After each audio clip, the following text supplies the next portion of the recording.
Hi, my name is Ed Rudiger, and once again I am absolutely delighted you're tuning in to hear another one of my sermons. Now, I'm preaching this on December 18th in my church in Sligo, Pennsylvania. That's Sligo Presbyterian Church. And Sligo is a little town in northwestern Pennsylvania, about 10 miles south of Clarion, right off of Interstate 80. I'm preaching it as part of a sermon series we're doing during Advent and Christmas this year. So listen for the Word of God. Well, here we are, about a week to go before Christmas, which means we have less than 7 days, which is about 148 hours, which is about 8,880 minutes, which is about 532,800 seconds. But who's counting? Of course, all this means that before we know it, all the decorating and baking, all the buying and the wrapping, and all the pressure and the stress will be done for another year, which means we'll have to wait about 52 weeks, which is 364 days, which is, well, you know where I'm going. But even though the big day will be here sooner than later, we're actually in the middle of a sermon series we started 3 weeks ago entitled The Characters of Christmas. And to this point, we've already talked about Zechariah, the father of John the Baptist, who still showed faith even though he initially doubted. And then we looked at Mary, who accepted the angel's promise with humility and enthusiasm. Now that's where we've been. And this morning, we're going to focus on Joseph, another one of the figures found in every nativity set, even if he might have a scarf around his neck. And I've got to tell you, I can kind of identify with Joseph, particularly this time of year. Let me explain. You see, as we'll see in just a little bit, Joseph seemed to be focused on rules and assumptions. And man, that was Christmas around the Rudiger house when I was a kid. Now, it's important to understand that my dad is a mechanical engineer. And if you've ever spent much time with one, well, they're not exactly what you'd call free and easy. No, for him, the world was black and white. Machines worked or they didn't. Systems were efficient or not. Now, that's who he was. And I'll tell you, that's why I think he's always been an outstanding engineer.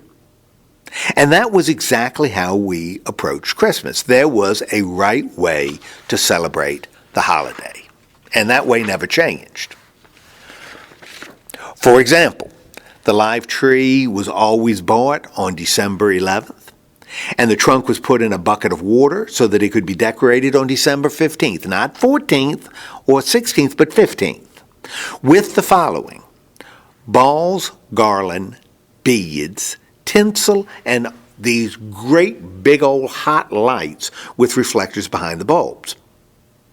On Christmas Eve, we took gifts to my dad's aunts and uncles, including Aunt Virginia and Uncle Steve, who lived in downtown Norfolk and yet who raised chickens behind their building, and who in their apartment had a Christmas fireplace made of cardboard. I found that whole concept fascinating as a kid. Now, that was Christmas Eve. And on Christmas morning, we had to wait until the lights were set up in the living room so Dad could film it all with his 8mm camera. And we knew which gifts came from Santa because they weren't wrapped while all the others were. And then Christmas evening, we went to my great-grandparents' house on Willoughby Spit, and we were allowed to take one toy. And I'd always take one that I really didn't like, because I knew that my cousin Jerry would break it before we went home. And finally, all the decorations came down on New Year's Day. Now, that was Christmas at the Rudiger house. In other words, we followed the rules. And I've got to tell you, we love doing it. There's a lot of comfort in doing what you've always done. And I think that's really who Joseph was. Man, he was focused on the rules, at least in the beginning. But by the time we get to the end of the story, we're going to see that he had changed. And that's really a good thing, because if he hadn't, we'd have all missed an awful lot. You see, Joseph is going to be our focus this morning. And as we did with Zechariah and Mary, as we look at him, we're going to answer 3 questions. First, who was Joseph? And second, what happened to him in the story? And third, how did he show faith? Now, that's what we're going to do. And hopefully by the end, we'll be able to apply this story to our own stories and understand that his example can help us put aside some of those legalistic assumptions that might distract us from doing what God has called and equipped us to do. And it really starts with the first question: who was Joseph? And even though I think I'm pretty safe in saying that if we were playing Family Feud and if we were asked to name a person at the manger, Joseph would certainly be one of the top 5 answers. Even though that's true, Scripture really doesn't deal with Joseph very much. And so right now we're going to focus on a passage from Matthew dedicated to Joseph. And this is what the evangelist wrote. This is how Jesus Christ was born. A young woman named Mary was engaged to Joseph from King David's family. But before they were married, she learned that she was going to have a baby by God's Holy Spirit. Joseph was a good man and did not want to embarrass Mary in front of everyone. So he decided to quietly call off the wedding. Now, that's what Matthew wrote. And I'll tell you, I think that tells us a lot about the man Joseph. You see, according to the passage, he was a good man. Now, in Greek, the word is dikaios, which is generally translated righteous. But I think it's really important to note that as the word is used in Matthew, it doesn't usually refer, in fact, it never refers to spirituality or faith or relationship with God. Instead, it involves obedience and a willingness to follow the rules, to do the right thing. And I'll tell you, that's why Jesus said, go and learn what Scriptures mean when they say, instead of offering sacrifices to me, I want you to be merciful to others. I didn't come to invite good people to be my followers. I came to invite sinners. Now, that's who Joseph was. He was a good person. And since he knew that adultery was against the law, he pretty much decided to break the engagement. You see, that's what good righteous men did. And since he must have assumed that this was what God wanted, that's exactly what he decided to do. And as we go about our living, I think we can have the same mindset ourselves whenever we make 2 assumptions. First, that we know God's most important rules. And second, that God wants us to be obedient to these rules we assume we know. Period. Close the book. Elvis has left the building.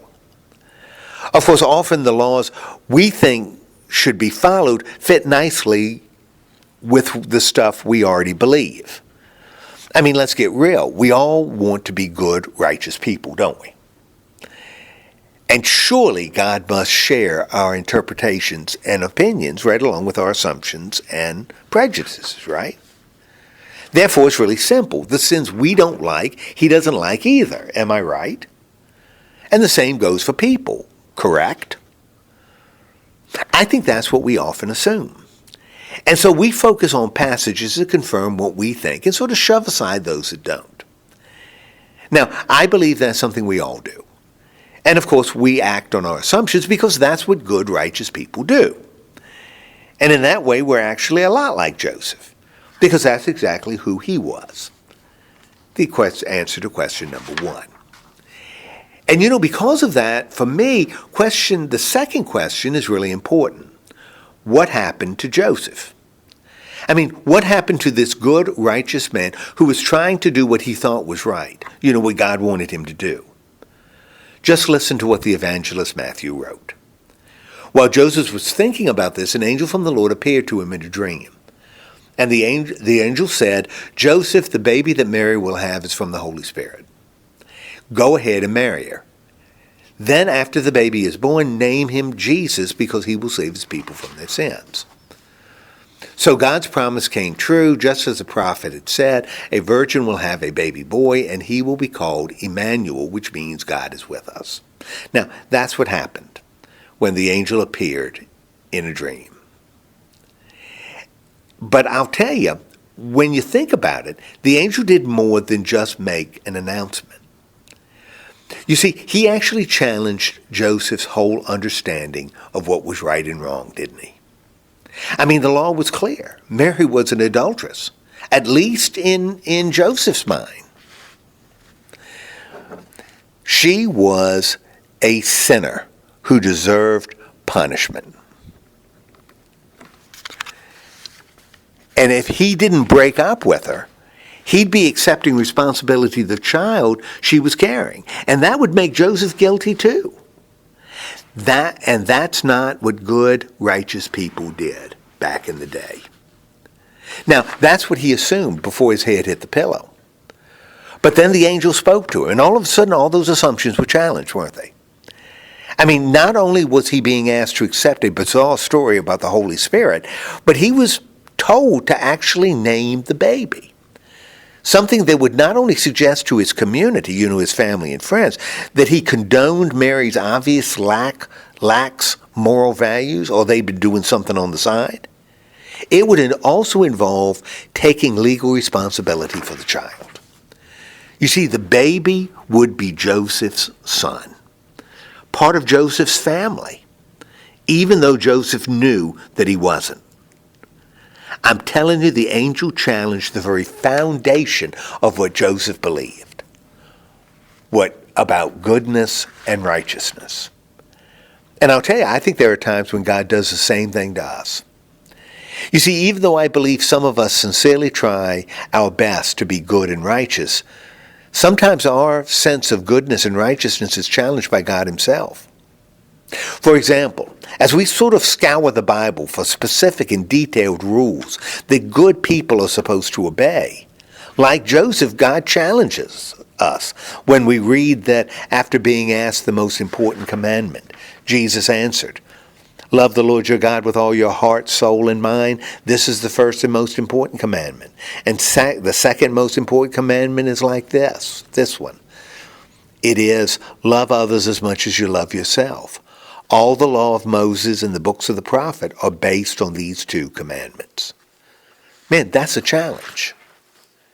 And as we sincerely struggle to figure out what a righteous community or nation should look like, God challenges us once more, again, through the words of Jesus himself, when he said that on Judgment Day, those nations who will be on the right side are the ones who've done this.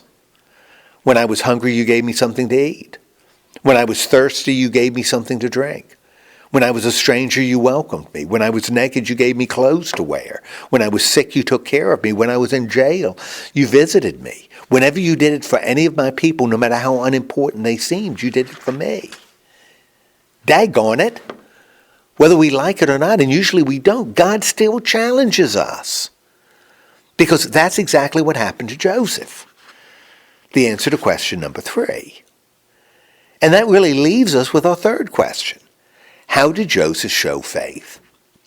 In other words, how did this good, righteous man who knew the difference between right and wrong, how did he show his faith when what he knew was challenged?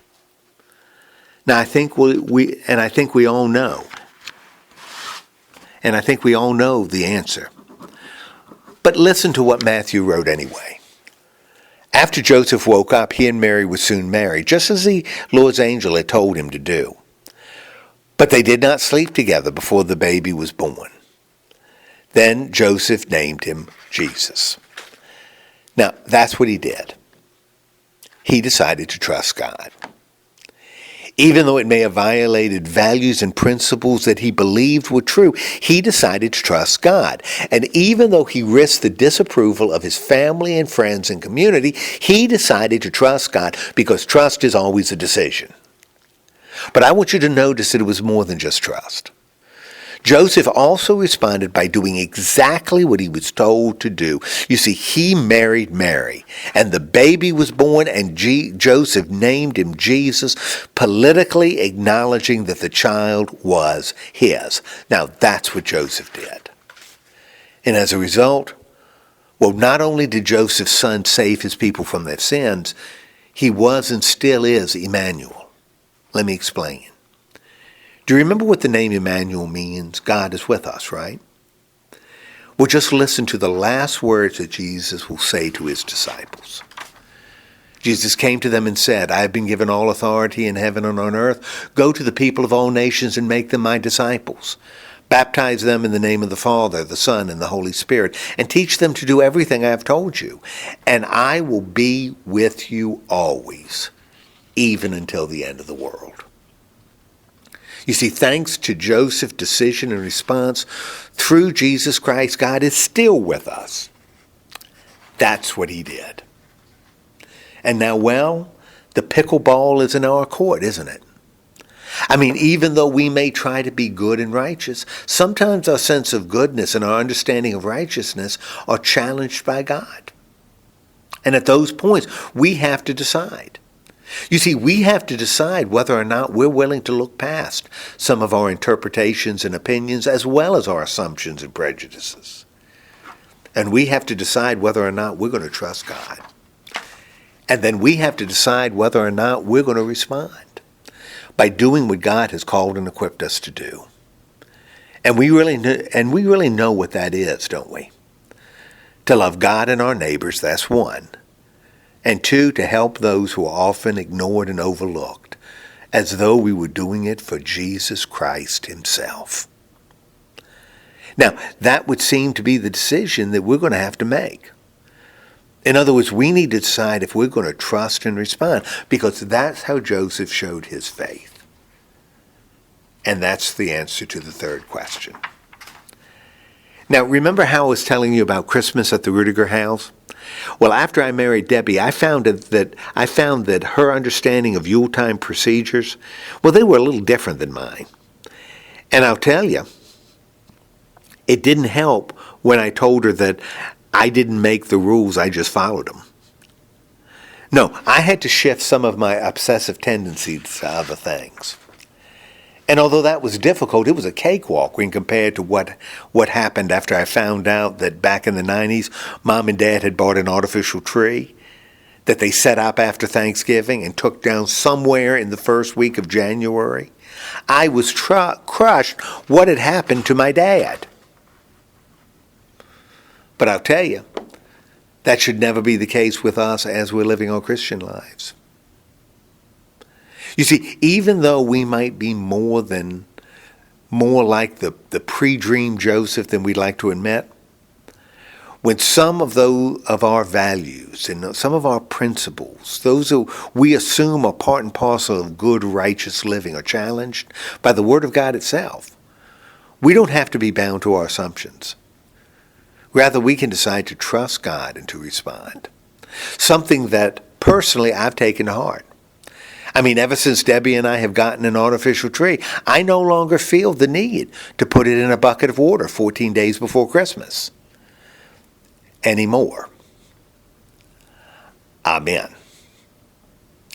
Well, thanks for listening to the sermon. I hope you found it meaningful. Of course, if you're ever in the neighborhood on Sunday morning at 10 o'clock, and I'm talking about Sligo, Pennsylvania, about 10 miles south of Clarion, right off of Interstate 80, come on by Sligo Presbyterian Church and worship with us. I think you'll have a good time. Of course, if you're around here on Wednesday morning about 10:30, come on by the church and join us in a Bible study. I think you'll get a lot out of that as well. And so until I have the opportunity to talk to you again, I want you to remember that you are a child of God, and God loves you very much. Goodbye for now.